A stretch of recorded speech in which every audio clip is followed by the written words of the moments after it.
모두에게는 이런저런 사연들이 있습니다. 인생길에 왜 그것이 없겠습니까? 정말 속상한 사연, 쓰러지고 넘어지고 할 때가 얼마나 많습니까? 근데 그 사연을, 그 넘어짐을, 그 어려움을 문제 삼지 않아요. 진짜 문제는 그 사연을 가지고 절망좌절하는 것, 넘어졌을 때에 나는 끝장이라고 넋두리하는 것. 이 마귀는 우리의 그 어려운 사정이 있을 때마다 부추겨서 너에게 무슨 소망이 있냐, 무슨 신앙을 지키려고 그래, 야 하면서 우리에게 포기하고 그 엎어짐에서 좌절하게 하는 것입니다. 그런데 우리가 그런 어려움이 있지만은 우리는 마귀에게 이렇게 말할 수 있습니다. 미가서 7장 7절부터 보면 오직 나는 여호와를 우러러보며 나를 구원하시는 하나님을 바라보나니 나의 하나님이 나에게 귀를 기울이시리로다. 나의 대적이여 나로 말미암아 기뻐하지 말지어다. 나는 엎드러질지라도 일어날 것이요 어두운 데 앉을지라도 여호와께서 나의 빛이 되실 것임이로다. 아멘. 마귀들이 부추길 때 마귀야 너 기쁘냐? 내가 넘어져 있는 게? 아주 너 미소 짓고 오네? 웃지 마라 마귀야. 아직 웃을 때가 아니야. 난 넘어져서 끝난 거 아니거든. 난 다시 일어날 거거든. 난 하나님 바라볼 거거든. 난 다시 찬스가 있거든. 하나님은 나에게 다시 일어날 그런 소망을 주셨거든. 능력을 주셨거든 하면서 마귀를 대적해야지. 그냥 마귀 말 듣고 그냥 아닙니다. 우리의 사정이 있을 때, 아주 눈물 나는 사연이 있을 때 우리는 다시 주님 앞에 아니면서 일어나야 하는 것입니다. 오늘 본문은 사연이 있는 자가 그것을 아뢰고 하나님의 응답을 받는 그런 내용을 담고 있습니다. 어떤 사연이 있을까요? 첫 번째, 딸들의 사연이 있는 것입니다. 여러분들은 몇 형제 자매십니까? 저는 일남 오녀. 그런데 오늘 본문에 나오는 이 가정의 이야기는 아들 무남 오녀라고 그래요? 오녀 5명의 딸이 있어요. 그런데 얼마나 지금 이제 이 딸 5이 얼마나 재밌겠습니까? 그런데 문제는 무엇이냐면 그 기업을 이어받을 수가 없다는 것이에요. 자기 아버지 이름이 조상의 그 이름 가운데서 이렇게 제거될 그런 위기 가운데 있는 것입니다. 이런 어려운 사정을 가지고 5 자매가 이제 모세에게 갔고, 모세는 그것을 하나님께 이 자매, 이 가정의 사정을 아뢰는 장면이잖아요. 다시 보면 1절부터 요셉의 아들 므낫세의 종족들에게 므낫세의 현손 마길의 증손 길르앗의 손자 헤벨의 아들 슬로보앗의 딸들이 찾아왔으니 그의 딸들의 이름은 말라와 노아와 홀라와 밀가와 디르사라. 그들이 회막문에서 모세와 제사장 엘르아살과 지휘관들과 온 회중 앞에 서서 이르되 우리 아버지가 광야에서 죽었으나 여호와를 거슬러 모인 고라의 무리에 들지 아니하고 자기 죄로 죽었고 아들이 없나이다. 어찌하여 아들이 없다고 우리 아버지의 이름이 우리의 종족 중에서 삭제되리까? 우리 아버지의 형제 중에서 우리에게 기업을 주소서 하며 5절 같이 읽겠습니다. 모세가 그 사연을 여호와께 아뢰니라. 아멘. 그렇죠. 이 딸들의 이름이 다 등장하는 거예요. 그런데 그 조상의 이름을 다 들러 얘기하는 것이에요. 그 조상 한 분 한 분은 다 귀한 거예요. 너무너무 귀한 거예요. 그 이름을 하나하나 기록하고 딸 5 자매의 이야기를, 우리 아버지가 고라 회중 고라의 반역에 들지 않았지만 또 우리 아버지도 죄도 있고요 하면서 얘기하는데, 이제 문제는 아들이 없어요. 그러니 이제 우리 아버지의 이름도 없어지고요, 우리는 받을 기업도 없고요, 우리는 어떻게 하면 좋아요 하는 그러한 이야기, 그것을 듣고 모세가 그들의 사연을 하나님께 아뢰었다는 것입니다. 여러분, 중요한 것이 없어. 나는 더 이상 펼 수가 없어. 나는 무엇을 할 수가 없어. 딴 사람이 다 가진 거, 그 중요한 거 나는 없거든. 나는 없단 말이야. 여러분들, 그때 여러분들 어떻게 하실 것입니까? 우리 러시아권 형제 가운데 아싸 형제가 있습니다. 많은 분들이 알다시피, 우리가 또 기도했다시피 그가 일하다가 오른팔을 이렇게 이제 잃게 되었습니다. 이제 결혼 앞두고 있는데 이 오른팔을 잃게 된 것이에요. 뭐 얼마나 좌절스럽고 얼마나 이 중요한 손 일할 때나 뭐 할 때나, 그러나 그는 기도했고 그 가정도 기도했고 러시아권 또 우리도 함께 기도했습니다. 그가 그 중요한 오른손이 없는데요, 결혼, 직장, 가정생활, 그리고 교회 생활을 너무너무 잘하는 거예요. 없다고 해서 난 없어, 부끄러워, 아니야, 에이, 건강 사람들이나 해, 다 가진 사람들이나 해, 이렇게 하는 그 형제가 아닙니다. 그가 아주 밝게 교회를 섬기고 예배생활을 하고 있습니다마는 지난 성탄절에 러시아권과 함께 올려졌던 모든 그런 연극이 있었잖아요. 그 장면에 보면 이 형제가 나옵니다. 오른손이 없음에도 불구하고 빨간 보타이 메고 어떻게 하는 거 좀 보세요. 예, 없다고 그걸 바라보면서 묵상하고 좌절하지 않았어요. 그냥 열심히 하는 거, 있는 거 가지고 열심히 하는데 얼마나 예쁘고 얼마나 멋있냐고요. 사고가 났을 때 그 아버님이 말했어요. 신앙생활에는 고난이 많은 법이야, 그렇게 얘기했어요. 그리고 이것을 잘 이기고 있는 모습. 우린 뭐 조금만 있으면 그 핑계 대잖아요. 내가 교회 일 안 할 이유, 가정에서 내가 막 폭력적이 될 이유, 뭐 좀 하나 있으면 내가 이 모든 것에 좌절해도 되잖아, 딴 사람이 다 했는데 난 그거 없잖아. 여러분들, 슬로보아스의 그 딸들은 이 아들이 없다는 것은 그 당시에는 이제 살 근거가 없을, 기업을 안 주니까요, 재산이 없으니까요, 막 족보가 다 이제 사라지니까요. 그런데 우리 하나님께서 또박또박 그들의 이름을 다 기록해냈다니까요. 이 자매가 합심해서 그 사정을 같이 기도하고 알았을 때 어떤 응답을 받았습니까? 하나님이 이런 응답을 주시죠. 7절, 슬로보아스의 딸들의 말이 옳으니 너는 반드시 그들의 아버지의 형제 중에서 그들에게 기업을 주어 받게 하되 그들의 아버지의 기업을 그들에게 돌릴지니라. 없다 하지 않고 하나님께 나가서 이 한계, 사회 제도, 뭐 여러 가지 그런 분위기, 이런 것에서 우리는 없는 것으로 지내는 거야, 기업 없이 지내는 거야, 우리 한계는 여기야, 그렇게 하지 않았어요. 이 딸들이 힘을 내서 그 사연을 모세에게, 곧 하나님께 아뢰게 된 것입니다. 8절에 보면 너는 이스라엘 자손에게 말하여 이르기를 사람이 죽고 아들이 없으면 그의 기업을 그의 딸에게 돌릴 것이요. 자기들의 사정을 알면서 사회를 바꿔버렸어요. 세상을 바꿔버렸어요.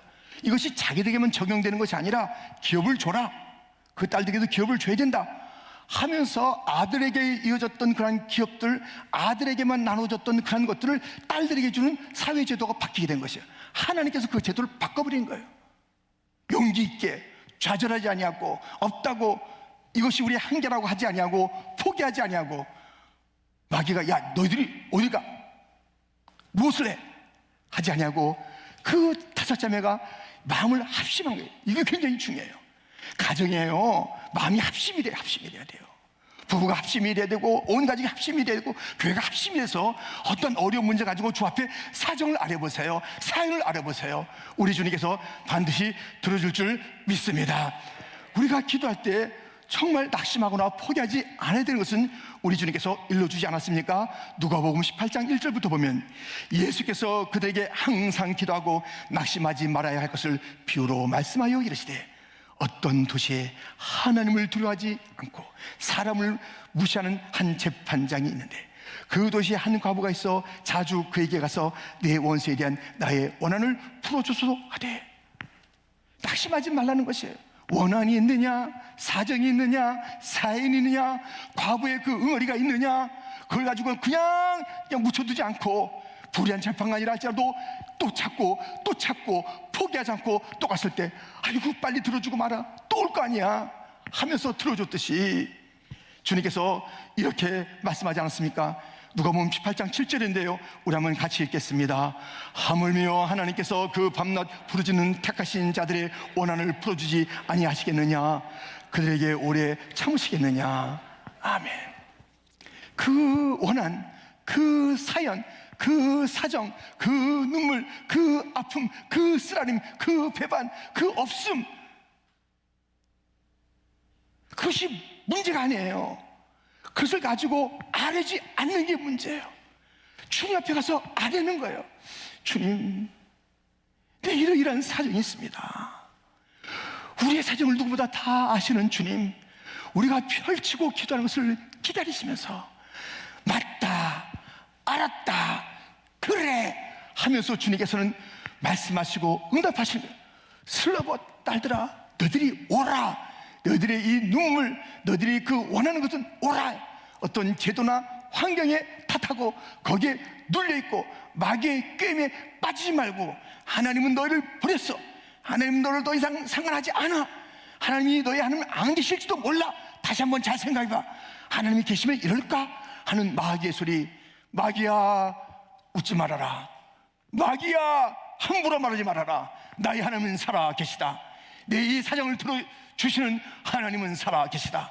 사연을 가지고, 사정을 가지고, 원통함을 가지고 주 앞에 나가 주의 응답받고 변화받는 내 자신뿐만 아니라 나의 이 억울함과 어려움이 더 크게 역사하기 위해서 나의 그 자리가 있다는 것을 기억하면서 결코 좌절하지 말고, 나도 변화되고 이 아픔을 통해서 다른 자들까지 변화시키시는 놀라운 역사의 주인공들이 되시기를 주님의 이름으로 축원드립니다.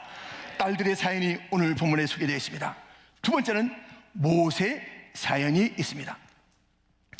모세는 그 40년 동안 이스라엘 백성들을 저 애굽에서 광야길로 인도하면서 저 눈앞에 가나안 땅이 보이는 것이에요. 근데 그것을 볼 수는 있었지만 들어가지는 못합니다. 오늘 본문의 11절부터 보면 여호와께서 모세에게 이르시되 너는 이 아바림 산에 올라가서 내가 이스라엘 자손에게 준 땅을 바라보라. 본 후에는 내 형 아론이 돌아간 것 같이 너도 조상에게로 돌아가리니 이는 신광야에서 회중이 분쟁할 때에 너희가 내 명령을 거역하고 그 물가에서 내 거룩함을 그들의 목전에 나타내지 아니하였음이니라. 이 물은 신광야 가데스의 무리바 물이니라. 그 무리바 그 사건이라는 게 있지 않습니까? 백성들이 목말라 할 때에 이제 물이 필요한 거예요. 그래서 우리 하나님께서 이 물을 어떻게 주는지 주님께서 하신 말씀이 있습니다. 뭐라고 그랬냐면, 야 모세야, 너 저 반석에게 말하라. 물 나오라고 말해. 그렇게 얘기했어요. 근데 그 말대로 하면 되잖아요. 근데 이 모세가 짜증을 내며 화를 내면서 지팡이 가지고 그 반석을 향해서, 돌을 향해서 얘기하면 되는데 자기의 방식대로 짜증내면서 나 기분 안 좋아 탁탁 치면서 이렇게 했던 그 일이, 물은 나왔습니다만 모세가 그게 하나님의 거룩함을 드러내지 않은, 말씀대로 순종하지 않고 자기 방식대로 살아가면요 하나님의 거룩함이 나타나지 않는다는 것입니다. 그 때문에 못 들어가는 거예요. 민수기 20장 8절부터 보면 지팡이를 가지고 내 형 아론과 함께 회중을 모으고 그들의 목전에서 너희는 반석에게 명령하여 물을 내라 하라. 내가 그 반석이 물을 내게 하여 회중과 그들의 짐승에게 마시게 할지니라. 모세가 그의 손을 들어 그의 지팡이로 반석을 두 번 치니 물이 많이 솟아나므로 회중과 그들의 짐승이 마시니라. 이것이 결정적인 죄예요. 자기 방식대로 일했다는 것, 자기 감정대로 일했다는 것, 자기 성질대로 일했다는 것. 아니 명령만 하면 되는데 반석아 물을 내라 요 얘기를 하라고 그러는데요 막 하면서 막 쭈얼쭈얼대면서 탁탁 치는데 물은 나와서 먹었어요. 이 물은 이제 그 백성들이 먹어야 되고 짐승이 먹어야 되니까요. 물은 먹었어요. 근데 이것 때문에 딱 발목 잡힌 거예요.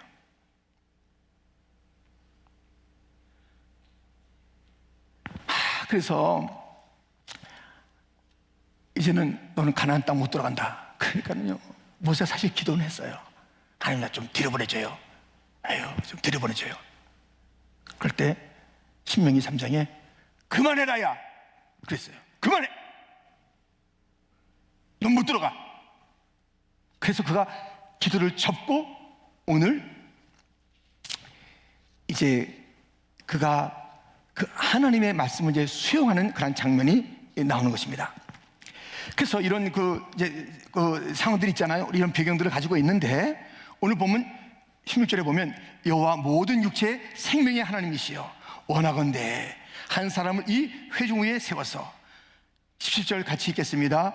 그로 그들 앞에 출입하며 그들을 인도하여 출입하게 하사 여호와의 회중이 목자 없는 양과 같이 되지 않게 하옵소서. 이제 못 들어간다고 그랬어요. 그러니까 처음에는 하나님 좀 들여보내시오 하다가 그만해라 하니까 딱 멈췄어요.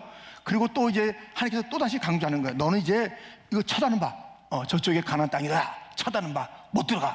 거기까지야 너는.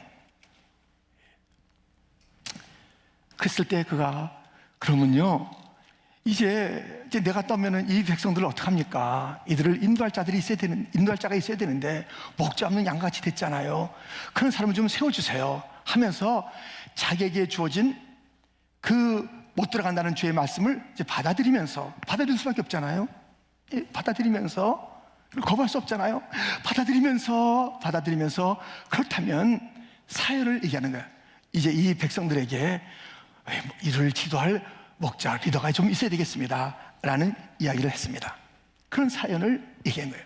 자기의 총적에, 자기의 그 백성들의 이 딱한 사정을 아는 것이죠. 그랬을 때 주님께서 이런 답을 주십니다. 18절 말씀인데요, 같이 읽겠습니다. 여호와께서 모세에게 이르시되 눈의 아들 여호수아는 그 안에 영이 머무는 자니 너는 데려다가 그에게 안수하고. 그의 사정, 지금 우리 갈 바를 알지 못하는 이 백성 어떡하지요?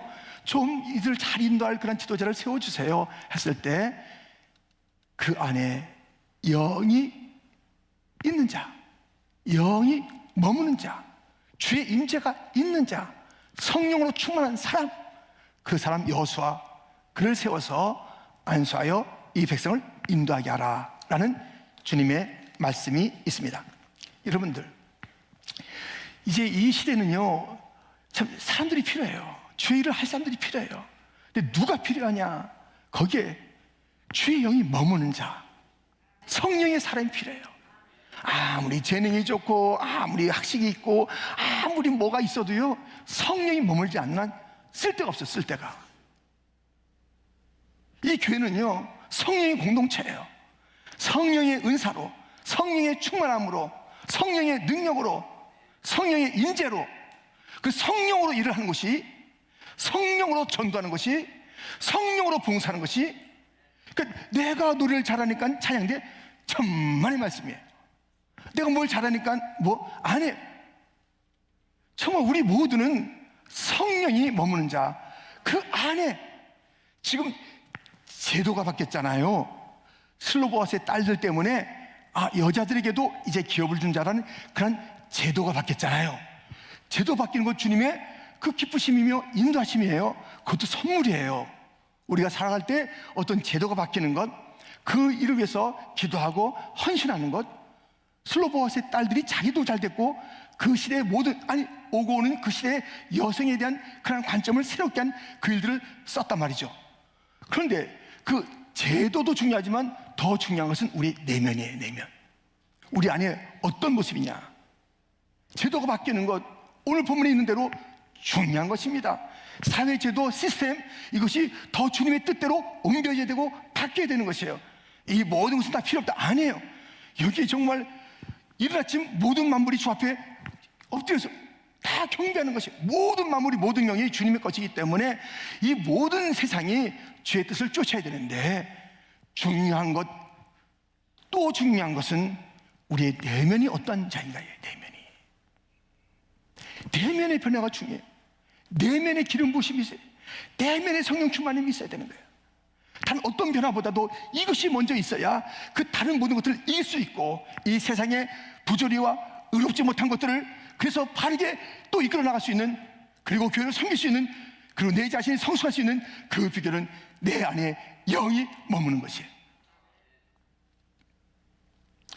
모세가 슬로봇 딸들의 이야기를 가지고, 사연을 가지고 기도해서 응답받았듯이 우리 주님께서는 우리에게 이 성령의 문제를 가지고 아버지께 구하겠다고 이렇게 말씀했습니다. 요한복음 14장 16절부터 보면 내가 아버지께 구하겠으니 그가 또 다른 보혜사를 너에게 주사 영원토록 너희와 함께 있게 하리니 그는 진리의 영이라. 세상은 능히 그를 받지 못하나니 이는 그를 보지도 못하고 알지도 못합니다. 그러나 너희는 그를 아나니 그는 너희와 함께 거하시며 또 너희 속에 계시겠음이라. 우리 예수님께서 또 다른 보혜사가 오시기를 기도해서 너희 안에 이 영이 머물고 함께하는 그런 일들을 위해서 내가 기도하겠다라고 말씀하십니다.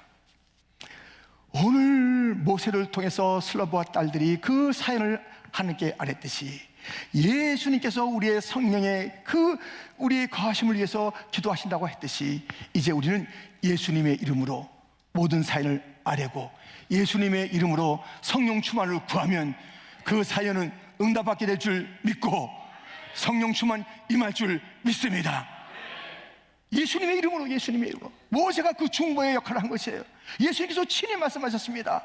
너희의 그 성령의 임함을 위해서 내가 기도하리라. 이제는 그 예수님의 이름으로 우리가 구할 때에 성령이 우리 가운데 가득히 차는 것이고 예수님의 이름으로 우리의 사정과 사연을 아뢰 때 주님께서 들으시고 바꿔주시고 변화시켜 주시고 우리로 하여금 그 기가 막힌 상황 속에서 수렁에서 건져서 반석에 세워줄 줄 믿습니다. 사연이 있는 인생들이요, 사정이 심각한 인생들이요, 엎드려져 있는 인생들이요, 또 성령의 충만함을 잃어버린 인생들이요, 우리는 이제 주 예수의 이름으로 다시 기도할 일이 있으니 주여 성령 충만 주시옵소서. 주여 내 사정 주 앞에 아리오니 주 예수의 이름으로 해결되게 하여 주시옵소서. 사연을 아뢰고 성령 충만을 강구하여서 이제 어려움에서 벗어나고 성령에 충만하지 못한 데서 다시 충만함으로 변화되는 온 교회가 되기를 주님의 이름으로 축원드립니다.